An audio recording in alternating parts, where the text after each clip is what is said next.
और कहते हैं अगर बेहतर बनना है तो पुरानी बातों को भुलाकर आगे बढ़ना चाहिए। लेकिन हरियाणा कांग्रेस के नेताओं को शायद इन शब्दों के मायने और पार्टी का लगातार गिरता ग्राफ समझ नहीं आ रहा है। पार्टी में विधानसभा चुनाव से पहले जो परिस्थितियां थी, हार के बावजूद अभी तक भी वो जस की तस बनी हुई हैं। ऐसे में सवाल ये उठता है कि क्या कांग्रेस की गुटबाजी सदाबहार रहने वाली है।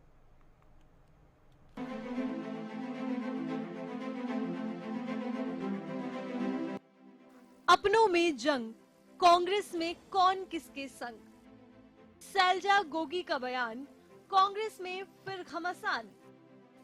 डूबते हुए सूरज से भी ये उम्मीद होती है कि अगली सुबह फिर से सारे जहां को वो रोशन करेगा, लेकिन हरियाणा कांग्रेस की स्थिति देखकर ये उम्मीद नहीं की जा सकती कि कांग्रेस में कभी परिस्थितियां बदल जाएंगी।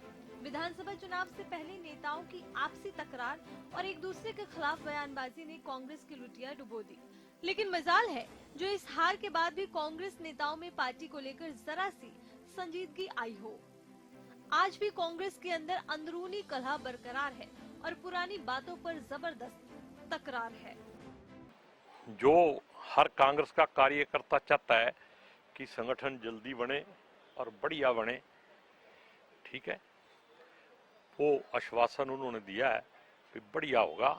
इस बार कांग्रेस में कलह की सबसे बड़ी वजह तो नेता विपक्ष ही है।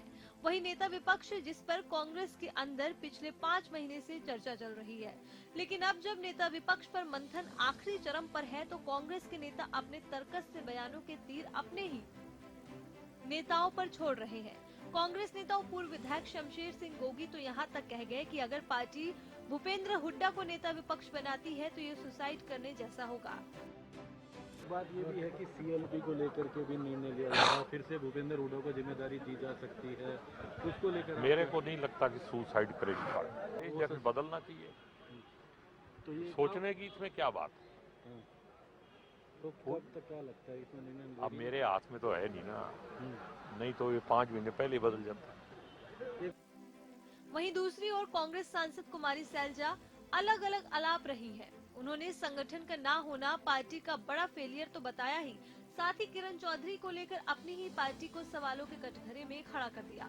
उन्होंने कहा कि कांग्रेस में किरण चौधरी को इंसाफ नहीं मिला, लेकिन उनकी बेटी श्रुति चौधरी को लोकसभा चुनाव में टिकट जरूर मिलना चाहिए था। प्रदर्शन बेहतर हो सकता था, ये मैंने पहले भी कहा। विधानसभा में तो सरकार ही बननी चाहिए थी।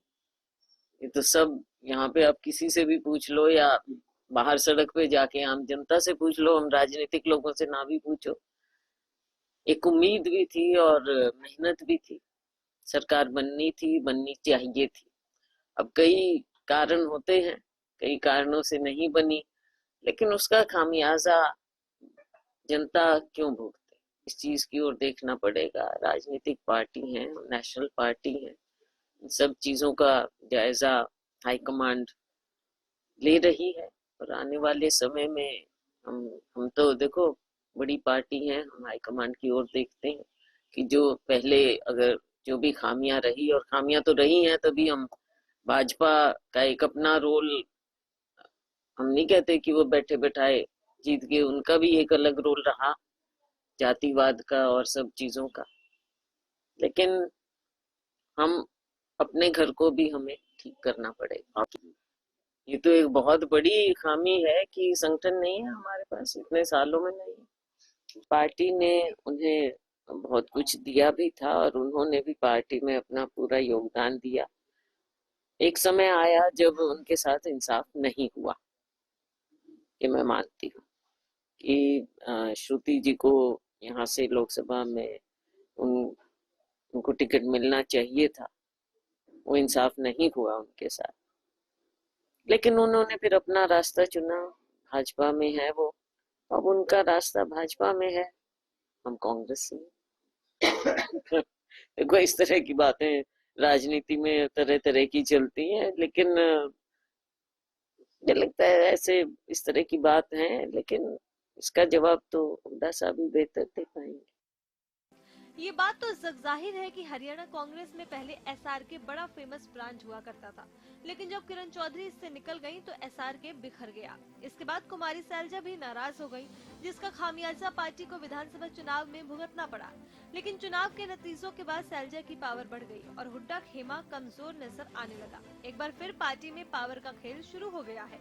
जो भी नेता प्रतिपक्ष बनेगा, जाहिर है हरियाणा कांग्रेस की कमान पूरी तरह से उसी के हाथ में होगी। ऐसे में अब देखना ये होगा कि नेता विपक्ष की जिम्मेदारी किसके कंधों पर होती है और हरियाणा कांग्रेस में उसके बाद गुटबाजी ज्यादा बढ़ती है या बंद होती है।